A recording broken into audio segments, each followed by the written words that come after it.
It is I, Caribou Weather Dude YouTube channel here, Joey Olney in Wells, British Columbia, 3,935 feet above sea level, sitting right here. Wells, BC, that's right. Well, we had a lot of snow last night, yesterday as well. Yes, a lot of snow. And, well, if you live in high places or you're traveling over mountain passes today, you are probably quite aware of how much snow. Of course, everyone who lives in lower places, lower valleys and whatnot, mostly saw rainfall, which you would expect. A little bit warmer down in the valley bottoms. That's why people built towns there, because it's actually nicer than where I'm living here. Nobody would want to live here willingly. It doesn't make sense. You got to be crazy. Okay, so that storm has pushed on through, and now it's been dumping over there in Alberta and Saskatchewan. Lots of snowfall going on there. Some warnings are happening. Meanwhile, high pressure establishing itself, trying to squeeze its way into southern BC. What it will do is it'll give us one of our conveyor belts we're talking about, which will help launch an atmospheric river, which is targeting the Alaska coast, but it's going to slide on down, and then it's going to soak, I think, by Wednesday sometime, the north coast of BC, may even slide down to the Vancouver Island, but I don't think much of the southern interior is going to see a lot of this rain and snow. You're going to have to wait probably till the weekend for your next turn for a big storm. Okay, it's the Bad News Show. Let's go. There it is. This is bad news. My God. Falling out right now. Anything could happen. Get on! Wow. I'll watch the video later. They dry mopping this. Here is the current snowfall warnings that are happening in southern Alberta right now. Have a look into areas south of Medicine Hat. Strong winds gusting 80 kilometers. As people are reporting me today, right, that it's blizzard-like conditions down there. 10 to 15 centimeters. Localized accumulations of 25 cents are possible, particularly over the Cypress Hills. The snow will end and winds will ease later tonight. Rapidly accumulating snow could make travel completely ridiculous and end your stupid, sorry lives. Going down the Highway 1 right now, I don't know, you're taking a risk, my friends. 2 to 5 centimeters of snow, 60 to 70 kilometers an hour on the Saskatchewan side. So we got all this snow going on here right now. Up into the far north, some fog continuing. Conditions will improve by the afternoon up there by Fort McMurray. So there you go. That's good. People in Fort McMurray are happy to see the fog because then they cannot see the disaster that is out their back window. Okay, so here's the first signs of British Columbia's atmospheric river event coming next. This afternoon until Wednesday evening, a rainfall warning is in effect. An approaching frontal system will give rain beginning this afternoon and easing Wednesday evening. Total rainfall amounts near 50 millimeters can be expected by Wednesday afternoon. Flash floods and water can pool on the roads. Localized flooding in low-lying areas is possible. Watch for washouts near rivers, creeks, culverts, and hundreds of dollars just laying on the ground. You never know when you're going to see hundreds of dollars laying on the ground. It could happen anytime, so just watch out for that. This has been going on forever, so I don't know. It's like the never-ending blizzard up there in the Dempster Highway up by the Richardson Mountains. You want to go up to Fort McPherson there through the Yukon up north of Dawson City. You are running into a funnel system in the northern Yukon. Coming late this afternoon, bringing snow and easterly winds to the northern Dempster Highway near the Richardson Mountains. This will result in blizzard conditions with near zero visibilities. They will end by and ease by early Wednesday morning. Travelers should consider delaying travel until conditions improve. I mean, what's going on up here that's so important? I don't know. Meanwhile, for the rest of Canada, that's most of what's going on this morning. I'm sure that there's an alert here that's not an alert, so pay no attention to that. Not alert. And up there, snowfall warning up at King Gate. King Galt. King. This helps because I can see that it's an I, not an L. King Gate. No problem. 8 to 12 centimeters up there in King Gate. A low pressure system moving through Hudson Bay is bringing heavy snowfall to King Gate. Snow will continue through the day at King Gate before easing Tuesday night for all you people in King Gate. I got a couple rounds of thank yous to dish out today. I want to say thank you to all you people who just allow me to be me. I mean, this is my channel. It's not a TV network, or, it's not got a whole bunch of investors and bosses over top. It's just me saying what I want to say. It's my art. It's my expression. It's my place to say what I feel about the world. And people are like, he said something political. I'm unsubscribing. And it looks like 2 or 3 people did because they were unhappy about, and the truth is that the red machine is dead. And I don't see a path for Donald Trump to win. And we don't want that because of the attacks he's got planned for science, meteorological agencies, things like that, right? So welcome to the 50 new subscribers who watched yesterday's forecast here and hit subscribe, hit the bell. Thank you very much. For the 3 we lost, the 50 show us that speaking from your heart and speaking what matters to you does matter. We don't. I don't have to agree with everything you think. You don't have to agree with everything I think. But this is my channel. I'm going to say things once in a while that I think that are important to me. Let's check in on some of the wind gusts that were reached yesterday for the central BC coast. Herbert Island hit 108.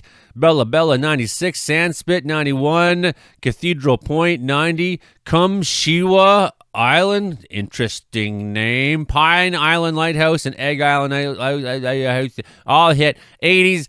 McInnes Island Lighthouse 70s. What else we got here? For the south coast, Victoria Gonzalez Point 107. More hundreds for Atkinson Lighthouse, Trial Island Lighthouse, Victoria Harbor, Entrance Island hitting 91. And then on down. And as you can see right here, that was the most interesting thing that happened in Canada yesterday. The best part. The part that I like best. Time for a little look at precipitation rates here in the 500 to 1,000 millibar thickness. I got a little bit of a disturbance down here just south of Cuba that should become our next hurricane, right? High pressure really establishing itself on both the Atlantic High and the Pacific High are very strong right now. That Pacific High is our new conveyor belt. So you can see here's the wheels are turning, with this one turning anticyclonically, this one turning cyclonically, and that's got our cannon system here. That's why it's been like you get onto here and zip, it just throws you into the coast real fast there, guys, real fast. So here's our low in Alberta right now, dumping snow, sitting actually in Saskatchewan, more or less in the Saskatchewan border, North Dakota almost. Snow on the backside into Alberta. Some of that hitting maybe Calgary area today. I think they got a little bit there. Strong low up in Hudson Bay. That's where our King Gate is getting its snow. King Gate. Great Lakes having that low passing on through. And you can see warm temperatures coming up from the Gulf with very, very humid, warm, moist air coming up from the Gulf. And, of course, you got this cool Canadian air in the backside. And that's why we've had numbers of severe thunderstorm outbreaks and things like that. Now, you can actually see our hurricane trying to take some formation here. So we'll watch 988, 987, 985, 982. That's probably a hurricane by now, 978. Passing through Cuba.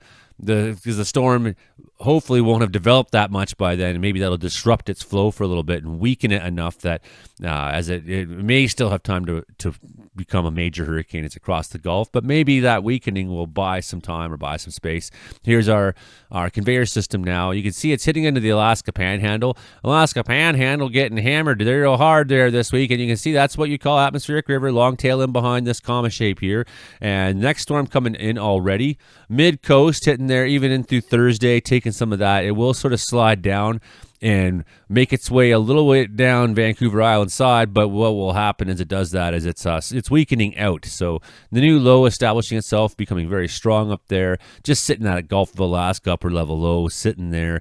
And you can see most of BC a little bit warmer, a little bit nicer through the week, right? High pressure establishing itself already this morning. There's some moments of holes in the sky that show us blue, moments of blue things in the sky. So here's our next low developing. It's going to develop down off the Oregon coast, sort of find its way into BC over the weekend. So that'll be the next forecasting that we're looking at today. We'll look at our atmospheric river, and we'll have a little look at our low in the prairies. There's our strong low in the Aleutian Islands there today. You can see how she's wrapping up, bringing some strong winds up into the Alaska coast there today. Alaska getting a lot of precip, a lot of snow in the mountains, a lot of rain, a lot of heavy winds. Congratulations. Got a warm front sitting there off of Haida right now. It's a parcel of this subtropical warmth that we are hoping will come in and grace British Columbia Columbia with some warmer weather this week. You can see a cold front's in behind it, and that's the outlier. Over in Alberta, backside of that low is we're still getting a lot of snow down there in Cypress Hills. Low is fairly weak, and you can see the cold front sliding down in the United States. Another cold front in behind that. That could be a severe thunderstorm maker today.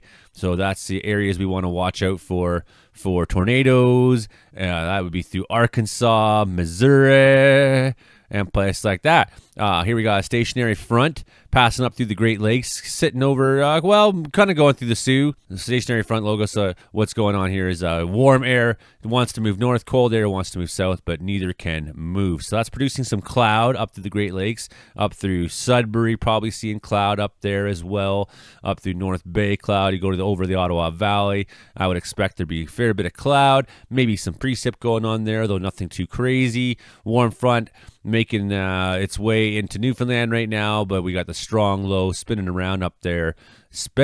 Just spinning around up there. Press play on tape. Load, 8, 1.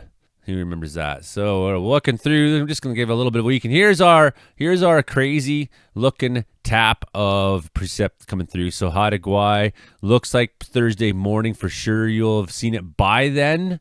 Down the coast she goes. So that's kind of what we're watching for this week, is how this comma off of that fairly stationary low up there in Alaska will bother us. There's Hurricane Rafael hitting. Looks like Saturday, maybe making a lot of that looks like New Orleans, maybe, or Louisiana, Baton Rouge. So that's concerning. There's different tracks being put out there.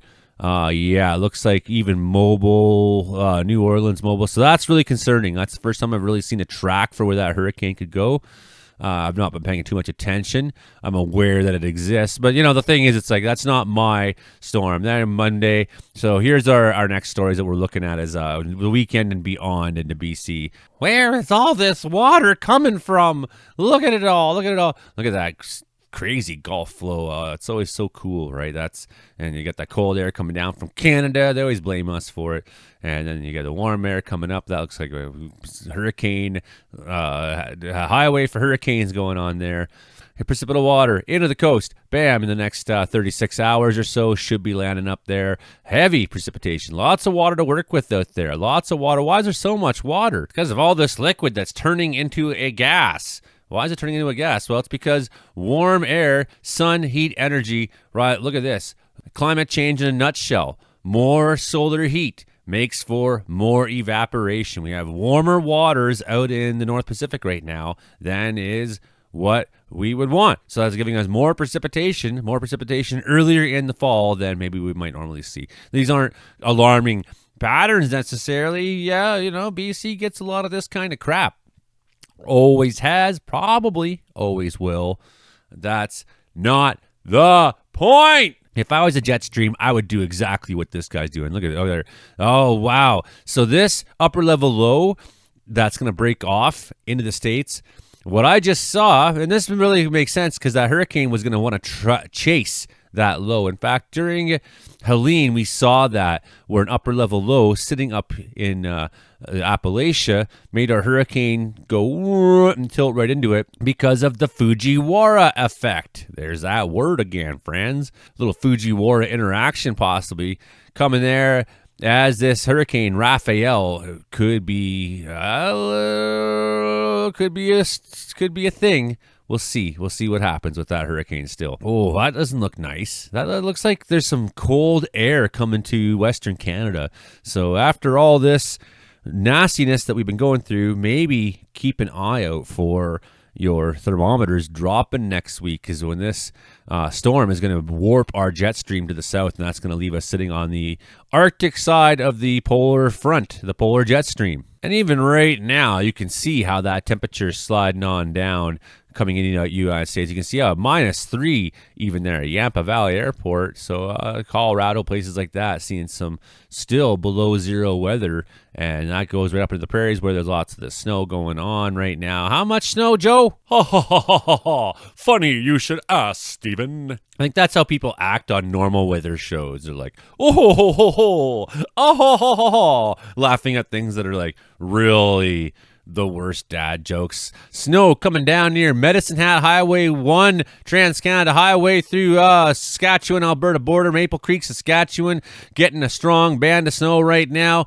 Probably still seeing some in Gull Lake, right on through to Bow Island if you're on the Trans-Canada Highway this morning. The 5th of November. Light snowfall south of Saskatoon along that, is that the 7 or the 14, that Rosetown Highway? I always forget. To go through Kindersley, Rosetown.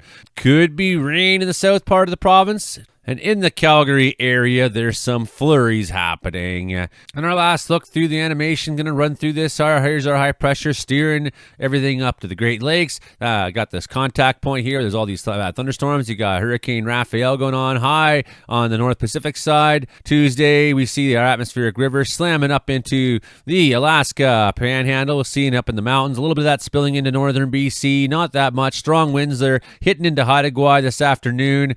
Doesn't seem like worst case scenario strong winds, but I would expect to see some pretty good gusts there. Maybe they'll put a wind warning up. I'm not sure about that. It may not meet the criteria.